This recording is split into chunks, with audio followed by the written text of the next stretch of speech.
கிறிஸ்துவில் பிரியமானவர்களே, மறுபடியுமாய் ஆத்துமநேசரின் அங்கமகத்துவம் என்கிற தியான வேளை பகுதிக்கு யாவரையும் அன்போடு கூட வாழ்த்தி வரவேற்கிறோம். நமக்கு சமாதானத்தை உண்டு பண்ணும் ஆக்கினை அவர் மேல் வந்தது, அவருடைய தழும்புகளால் குணமாகிறோம். இந்த வார்த்தைகளை நினைத்து பார்ப்போம். அவர் பட்ட பாடுகள், அனுபவித்த வேதனைகள் அத்தனையும் நமக்காகவே. ஆம், தெய்வமாய் வந்தவர் ஏன் இந்த பாடுகளை அனுபவிக்க வேண்டும் என்ற ஒரு எதிர்கேள்வியை கேட்டு பார்த்தால் அதற்கும் பதில் இருக்கிறது. இரத்தம் சிந்துதல் இல்லாமல் பாவ மன்னிப்பு இல்லை என்று எல்லா வேதங்களும் சொல்லுகிறது. ஆனபடியினாலே இயேசு எனக்காக பாடுகளை, சாபங்களை, பாவங்களை ஏற்றுக்கொண்டு எனக்காக சகல விதத்திலும் பாடுகளை அனுபவித்து தன்னுடைய கடைசி சொட்டு இரத்தத்தையும் சிந்தி நம்மை மீட்டுக் கொண்டார். அதை நினைப்போம். கர்த்தர் நல்லவர். இந்த நாளிலும் இந்த தியான வேளை பகுதிக்கு ஆரம்பமாக எல்லாரும் அப்படியே கண்களை மூடி ஜெபிக்கலாமா? நேசிக்கிற நல்ல ஆண்டவரே, இந்த நாளையும் கூட எனக்கு விசேஷித்து தந்திருக்கிறீங்க. ஆத்துமநேசரின் அங்கமகத்துவங்களை குறித்து தியானிக்கிற ஒரு கிருபையை தந்திருக்கிறீங்க. கர்த்தர் மகிமையாய் உயர்ந்திருப்பீராக. மீதமுள்ள நேரங்களிலும் கர்த்தர் பேசுங்க, நாங்கள் கேட்கிறோம். இயேசுவின் நாமத்தில் ஜெபிக்கிறோம் நல்ல பிதாவே, ஆமேன், ஆமேன். இந்த நாள் தியானத்திற்கான தலைப்பு ஆத்துமநேசரின் தோள். ஆத்துமநேசரின் தோள். கடந்த நாளிலே கூட ஆத்துமநேசரின் தோளை குறித்து ஒரு 2 குறிப்பு பார்த்தோம். ஒன்று, கர்த்தத்துவம் அவர் தோளின் மேல் இருந்தது, அதாவது ஆளுகை அவர் தோளின் மேல் இருந்தது. இரண்டாவதாக, அவர் தோளின் மேல் திறவுகோல் இருந்தது என்று பார்த்தோம். இன்றைக்கும் ஆத்துமநேசரின் தோள் 2ஆம் பாகத்திற்கான சில வேத வார்த்தைகளை நான் வாசிக்கிறேன்.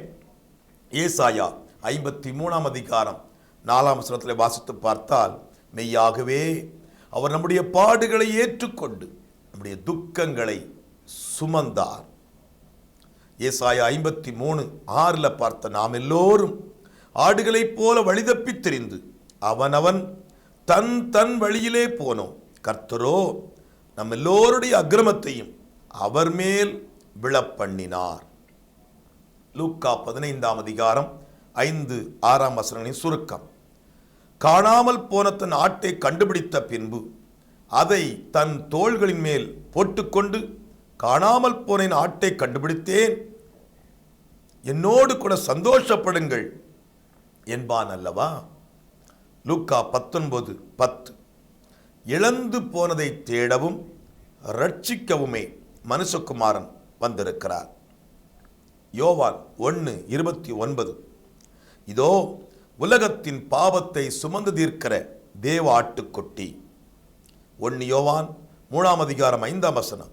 அவர் நம்முடைய பாவங்களை சுமந்து தீர்க்க வெளிப்பட்டார், அவரிடத்திலே பாவம் இல்லை. 1 பேதுரு 2ஆம் அதிகாரம் 24ஆம் வசனம். நாம் பாவங்களுக்கு செத்து நீதிக்கு பிழைத்திருக்கும்படிக்கு அவர்தாமே தமது சரீரத்திலே நம்முடைய பாவங்களை சிலுவையின் மேல் சுமந்தார். போதனை.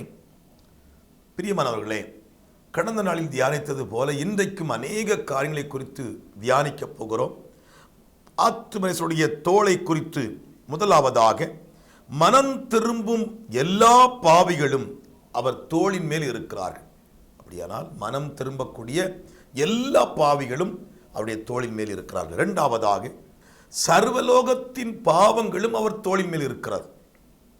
மூன்றாவதாக, பாவிகளை சுமந்த ஆண்டவருடைய தோள், பாவத்தை சுமந்த இரட்சகருடைய தோள், பாவத்தின் தண்டனையையும் சுமந்தது என்று பார்க்கிறோம்.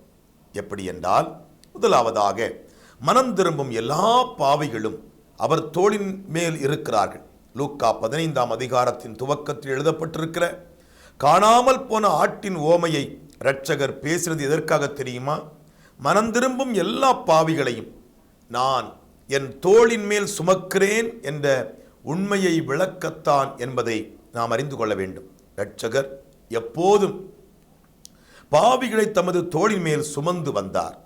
அவர் ஆயக்காரருக்கும் பாவிகளுக்கும் சிநேகிதன் என்று ஆனபடினால்தான் அநேகர் வசைமொழி கூறினார்கள். இரண்டாவதாக, சர்வலோகத்தின் பாவங்களையும் சுமந்தார்.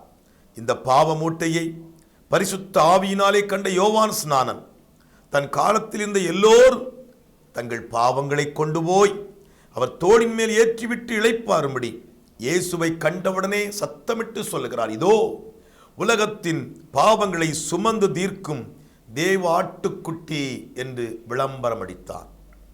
மூன்றாவதாக, இரட்சகருடைய தோள் பாவியையும் பாவத்தையும் சுமந்ததோடு பாவத்தின் தண்டனையையும் சுமந்தது என்று பார்க்கிறோம்.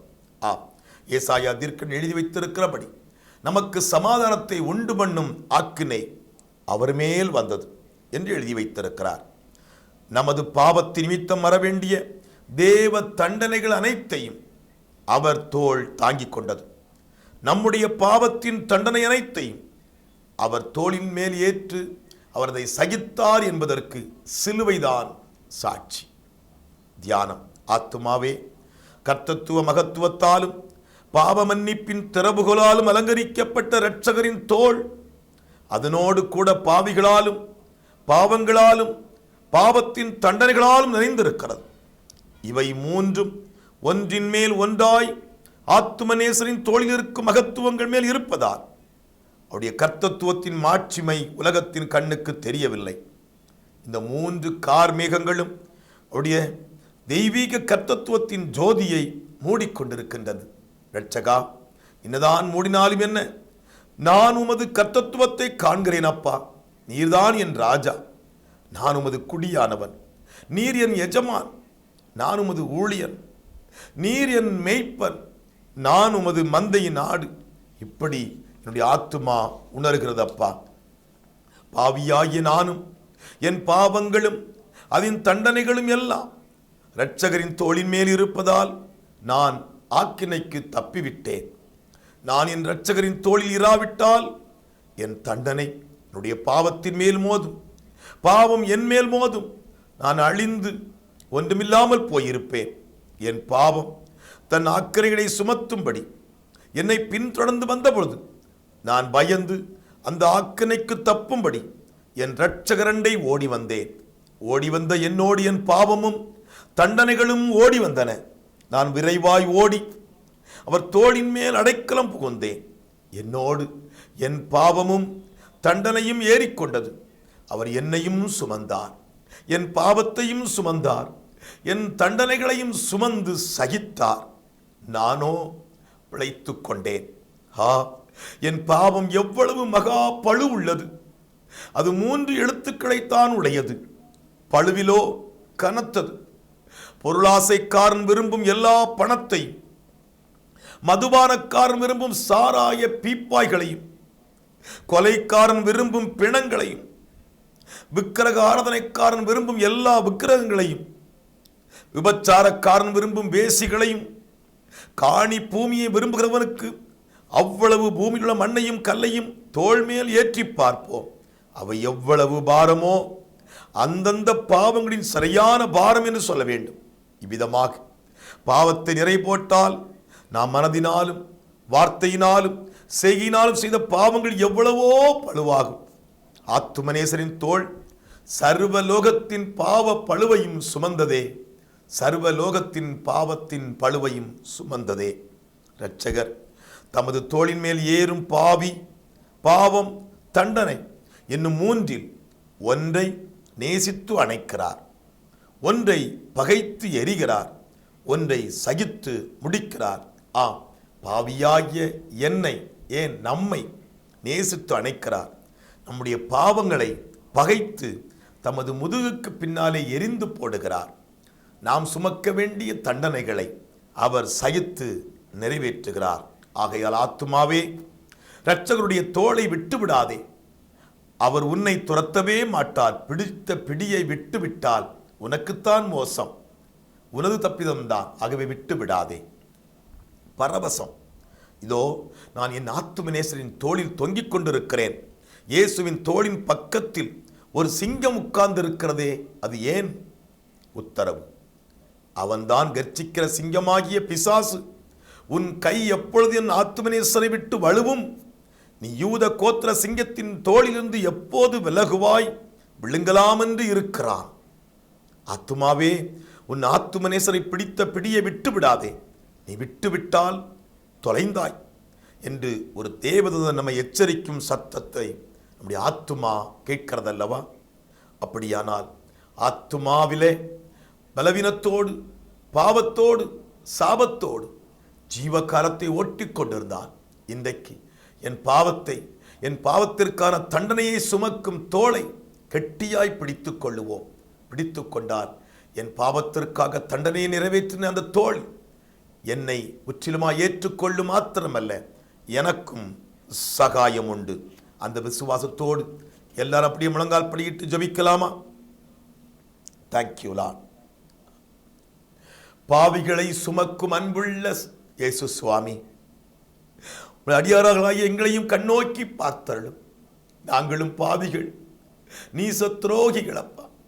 உமக்கு விரதமாய் அகங்கரித்து செய்த பாவங்கள் ஏராளம். உம்முடைய அன்பை அறிந்திருந்தும் பாவத்தை விட்டு நாங்கள் விழவில்லை அப்பா, விலகவில்லை. இந்த நாளிலும் ஆத்துமநேசர் எனக்காக என்னையும் என் பாவங்களையும் என் தண்டனைகளையும் சுமந்து தீர்த்தீர் என்பதை அறிந்து உம்மிடத்தில் ஓடோடி வருகிறோம். ஆண்டவரே, எங்கள் பாவம் சாபம் அத்தனையும் நீர் எனக்காக சுமந்து தீர்த்து விட்டீர். இனி உம்முடைய தோளே எனக்கு தஞ்சம். உம்முடைய தோளை இனி நாங்கள் விடமாட்டோம் அப்பா. என்னை ஈடேற்றம் பெற வைத்த, என் சாபத்திலிருந்து பாவத்திலிருந்து எனக்கு விடுதலை தந்த அந்த தோளை கெட்டியாய் பிடித்துக் கொள்ளுவோம். கர்ச்சிக்கிற சிங்கம் பிசாசு போல எவனை விழுங்கலாமோ என்று வகை தேடி சுற்றித் திரிய உடைய கண்களுக்கு கண்ணிகளுக்கு எங்களை தப்புவிக்கும்படிக்கு அதுவே எங்களுக்கு அடைக்கலம். அந்த விசுவாசத்தோடு எங்கள் யாவரையும் உடைய கரத்தில் கொடுக்கிறோம். கர்த்தர் பொறுப்படுத்திக் கொள்ளுங்க அப்பா. இந்த நாட்களிலும் ஆண்டவரே, ஆத்துமநேசரின் அங்கமகத்துவங்களை குறித்து தியானிக்க ஒவ்வொரு அவயவங்களும் எனக்காக எங்களுக்காக பாடுகளை அனுபவித்தது நினைக்கும் பொழுது இனி பாவம் செய்யாதபடிக்கு ஒரு தீர்மானம் செய்கிறோம். அதை உறுதியாய் தரித்திருக்க உதவி செய்யும். இந்த காலை நேரத்திலும் தங்கள் பணிகளுக்கு புறப்படுகிற ஒவ்வொரு பிள்ளைகளோடு கூட இருந்து நடத்துவீங்க. படிக்கிற பிள்ளைகள், வேலை வாய்ப்புக்கு புறப்படுகிற பிள்ளைகள், ஆண்டவரே புதியதாய் தொழில் தொடங்க நினைக்கிற பிள்ளைகள், விவசாயம் செய்கிற பிள்ளைகள், வியாபாரம் செய்கிற பிள்ளைகள், நன்மையான காரியங்களை எதிர்நோக்கி அவை காரியமாய் பிரயாணப்படுகிற பிள்ளைகள், தேர்வு காலங்கள் அதற்கென்று ஆயத்தமாகி நிற்கிற பிள்ளைகள் யாவருக்கும் இரக்கம் செய்யுங்க அப்பா. இந்த நாள் முழுவதும் உடைய தெய்வீக சமாதானமும் சுகமும் உடைய அன்பும் பிள்ளைங்க கூடவே இருந்து நடத்தட்டும். அந்த விசுவாசத்தோடு தாழ்த்தி தருகிறோம். கேட்க தெரியாமல் விட்ட நன்மைகள் உண்டு அவன் தந்து நடத்துங்க. இயேசு கிறிஸ்துவின் மூலமாய் இவை யாவையும் தந்து ஜெபிக்கிறோம். ஜெபங்களை கேளுங்க நல்ல பிதாவே. ஆமேன், ஆமேன். என் ஆத்துமாவே கர்த்தரை ஸ்தோத்தரி, என் முழு உள்ளமே என்னுடைய பரிசுத்த நாமத்தை ஸ்தோத்தரி. என் ஆத்துமாவே கர்த்தரை ஸ்தோத்தரி, கர்த்தர் செய்த சகல உபகாரங்களையும் மறவாதே. ஆமேன், ஆமேன். பிரியமானவர்களே, ஆத்துமேசருடைய தோளை குறித்து 2வது தியானமாக அறிந்திருக்கிறோம். பாவத்தையும் சுமந்தது, பாவியாகிய என்னையும் சுமந்தது, என் தண்டனைகளையும் சுமந்தது. அந்த தோளை உறுதியாய் பிடித்துக் கொள்வோம். நமக்கு நிச்சயமாய் பாதுகாப்பு உண்டு. தொடர்ந்து இன்னொரு நிகழ்ச்சியும் சந்திக்கிறோம். God bless you.